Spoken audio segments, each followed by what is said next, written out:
मित्रों, बात जब सामूहिक प्रयास की आती है तो कई लोग अपनी जिम्मेदारी ठीक से नहीं निभाते। उन्हें लगता है कि उनके कुछ करने या ना करने से कोई फर्क नहीं पड़ेगा, बाकी के लोग तो अपना काम करेंगे ही। कुछ लोग दूसरों के प्रयासों का फायदा पाना चाहते हैं, लेकिन कई बार ऐसा करना भारी पड़ जाता है, क्योंकि सामूहिक प्रयास में कमी के चलते कई बार हाथ आई जीत हार में बदल जाती है। इस कहानी का सार भी यही है कि हर आदमी को अपना काम पूरी ईमानदारी से करना चाहिए, तभी सफलता मिलती है। एक गांव में सूखा पड़ने की वजह से गांव के सभी लोग बहुत परेशान थे। उनकी फसलें खराब हो रही थी और लोग भूख प्यास से तड़प रहे थे, लेकिन उन्हें समझ नहीं आ रहा था कि समस्या का समाधान कैसे निकाला जाए। उसी गांव में एक विद्वान महात्मा रहते थे।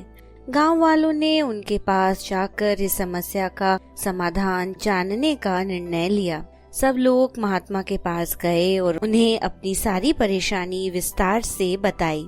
महात्मा ने कहा कि आप सब मुझे 1 सप्ताह का समय दीजिए, मैं आपको कोई हल ढूंढकर जरूर बताता हूँ। गांव वालों ने कहा ठीक है, और महात्मा के पास से चले गए। 1 सप्ताह बीत गया, लेकिन साधु महात्मा कोई भी हल न ढूंढ सके। उन्होंने गांव वालों से कहा कि आपकी मदद अब केवल ऊपर बैठा वो भगवान ही कर सकता है। सब गांव वाले भगवान की पूजा अर्चना में लग गए। भगवान ने उन सब की प्रार्थनाएं सुन ली और उन्होंने गांव में अपना एक दूत भेजा।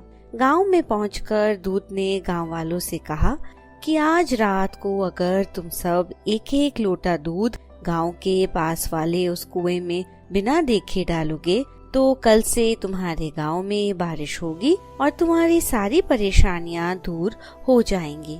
इतना कहकर वो दूत वहां से चला गया। गांव वाले बहुत खुश हुए और सब लोग उस कुएं में दूध डालने के लिए तैयार हो गए। लेकिन उसी गांव में एक कंजूस इंसान रहता था। उसने सोचा कि सब लोग तो दूध डालेंगे ही, अगर मैं दूध की जगह 1 लोटा पानी डाल देता हूँ तो किसको क्या पता चलने वाला है। रात को कुएं में दूध डालने के बाद सारे गांव वाले सुबह उठकर बारिश होने का इंतजार करने लगे, मगर मौसम वैसा का वैसा ही रहा और बारिश होने की थोड़ी भी संभावना नहीं दिख रही थी।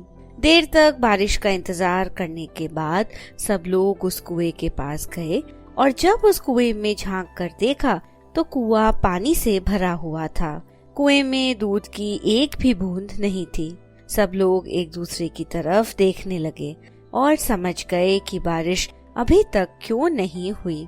बारिश इसलिए नहीं हुई थी क्योंकि उस कंजूस व्यक्ति की तरह सारे गांव वालों ने भी यही सोचा था कि सब लोग तो कुएं में दूध डालेंगे ही, मेरे 1 लोटा पानी डाल देने से क्या फर्क पड़ने वाला है। और इसी चक्कर में किसी ने भी कुएं में दूध की एक भी बूंद नहीं डाली और कुएं को पानी से भर दिया। मित्रों, इस तरह की गलती अक्सर हम अपनी असल जिंदगी में भी करते हैं। हम सब सोचते हैं कि हमारे एक के कुछ करने से क्या होने वाला है। हम ये भूल जाते हैं कि बूंद बूंद से ही सागर बनता है।